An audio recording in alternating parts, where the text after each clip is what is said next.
The fundamental question is, what does the need for money to enable trade have to do with the amount of some shiny metal there is, or the amount of any single natural resource or commodity, or real estate for that matter? Where is there any meaningful relationship between the functional need for money and any of these things? To answer that question, let's go back in time and find out when money started and why it became what it is today. We know that Stone Age people had money. In the Stone Age, before writing was invented, money had to be a portable object of value, because that was the only technology available. That's why rare shells and stones, from which jewelry could be made, were ideal as money. A rough standard of value for these money objects developed over large areas, enabling extensive networks of indirect trading. This way, people could obtain specialty items not available in their own environment, and look good doing it. The popular concept of jewelry as a store of value has continued to this day. In later agricultural civilizations, cattle were often the standard value objects for large transactions, and salt for small ones.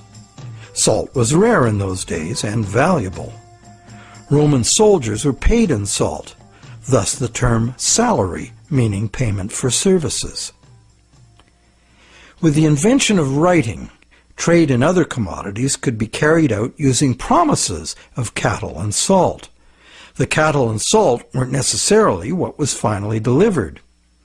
They were just commonly understood units of value in which the real trade goods could be conveniently priced. Written credits were expressed in these two common units, although they represented a variety of real goods and services.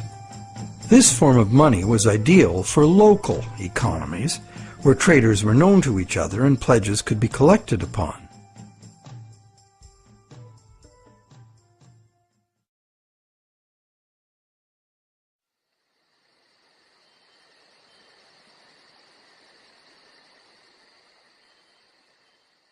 Agricultural surpluses allowed some people to leave the farming to others and specialize in particular crafts.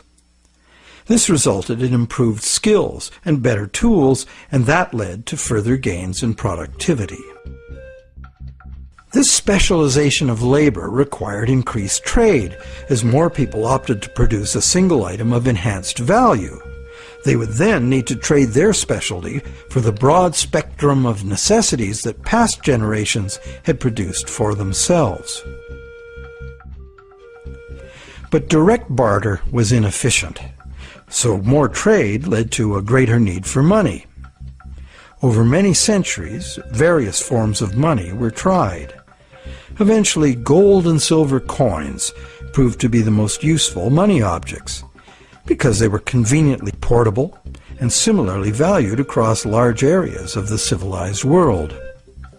They were also easily standardized for weight and purity, and did not require enforcement of value by some authority, nor redemption in goods from someone far away. Thus, for very good reasons, gold and silver became the universally successful international currencies, accepted as final payment of debt almost everywhere.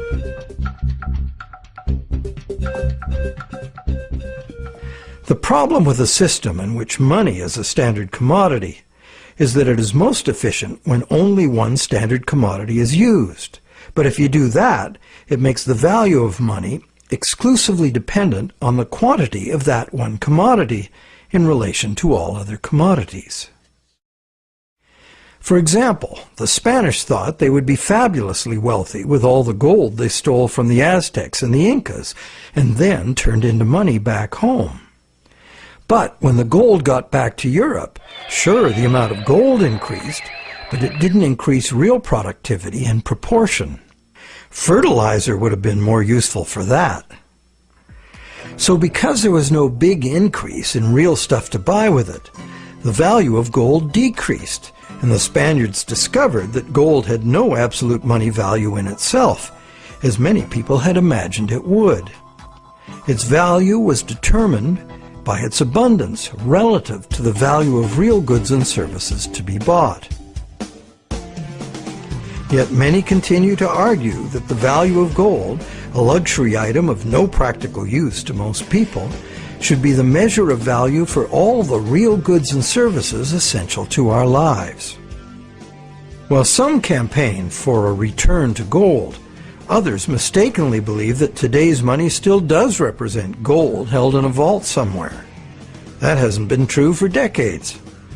In our current money system, we use national fiat currencies and bank promises to pay in national currencies as the standard commodity instead of gold. National currencies used to be promises to pay in gold or silver, but way more promises were made than could be honored, so that system fell apart. Today, national currency is just legally enforced money, what they call fiat money. That is, it's money you have to accept because the government says so. To many, this government fiat money is just worthless paper. But is it really?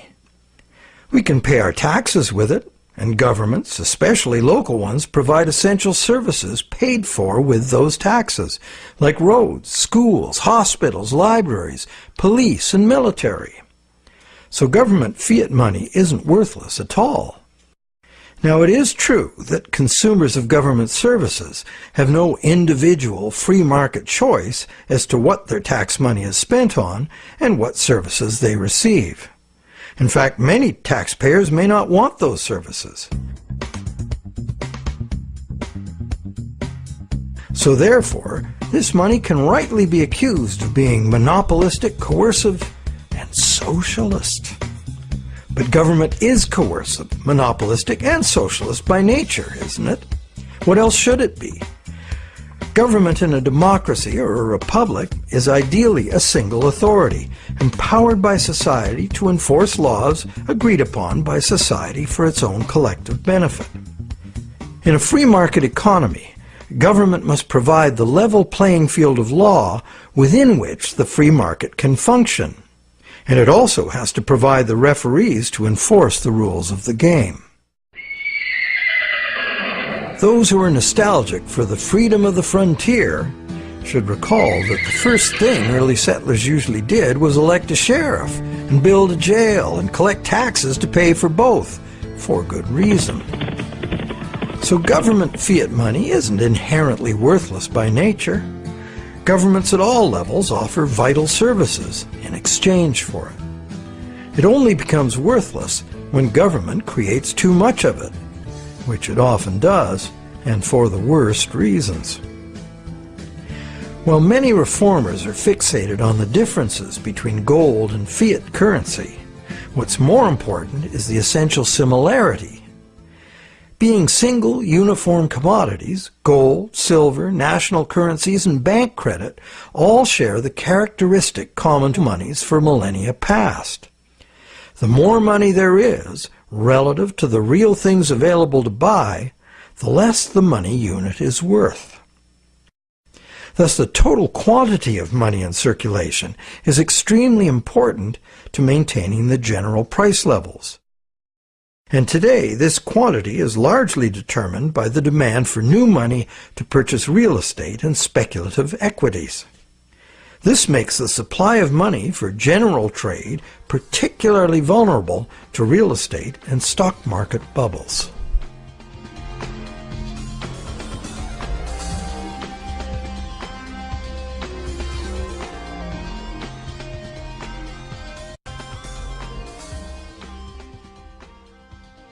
Perhaps the most significant problem with money as a single commodity is its tendency to concentrate wealth. Those who have no money must get it from those who have it to lend. Anyone with extra money can lend it at interest, and if, rather than spending all of the interest, they add any of it to their lending capital, they will accumulate even more money to lend. One reputable study counted all the ways we pay interest, directly on our own debt and indirectly in prices and taxes for corporate and government debt. This was compared to the interest we earn from all sources. This study found that only the richest 10% come out ahead. The next 10% do little better than break even, and the remaining 80% pay more than they receive, the poorest losing out the most. Now, in our current bank credit system, money is created as debt to banks. This debt is required to be repaid to the banks in money, either fiat cash or bank credit. Therefore, the ability of all borrowers to repay depends on the availability of fiat cash or bank credit. The supply of fiat cash is controlled by the nation's central bank, but fiat cash makes up only a very small proportion of money. Usually about 95% of all money is bank credit. And who controls the availability of bank credit? The banks? Well, on the one hand, what the banks can do is constrict the supply of credit any time they want to, with high interest rates or by just not granting loans. On the other hand, the banks can lower interest rates and encourage borrowing, but they can't expand the money supply unless borrowers are willing to borrow. If cautious and reliable borrowers are in short supply, banks must take bigger risks, as interest must be paid to depositors and banks cost money to run. The bank credit money supply is, as they say, highly elastic. And because it's based on the willingness of borrowers to borrow and the reliability of borrowers' credit, it is vulnerable to both rapid expansion and drastic shrinkage. Also, everyone is legally obliged to pay in money. Now, money in reality is just an accounting of debt, and accounting follows strict rules, so the whole situation is governed by inflexible numbers. That's why a sudden shrinkage in the money supply caused by some defaults has the inevitable follow-up effect of causing more and more defaults and even more shrinkage of the money supply.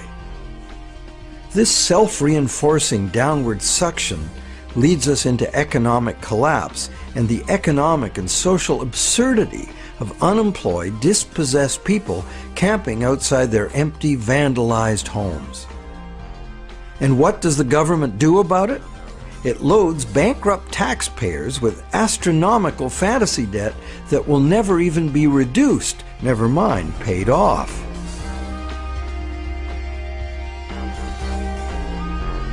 All this is done to fill up the negative balance sheets of the banks with money the banks never had in the first place.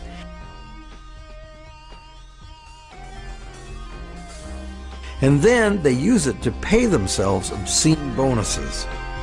Life is good for those who know how to play the system.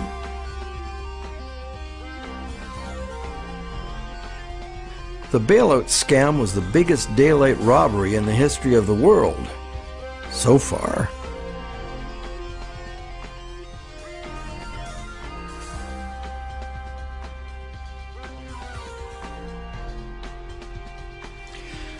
All of these tendencies of the money as commodity system are features of the system itself.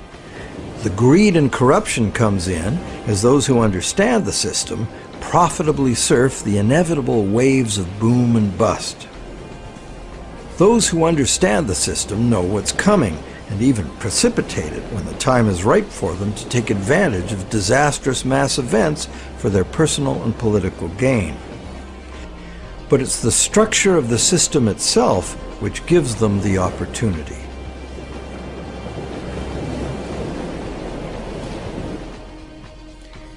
And they have taken this opportunity over and over again since ancient times.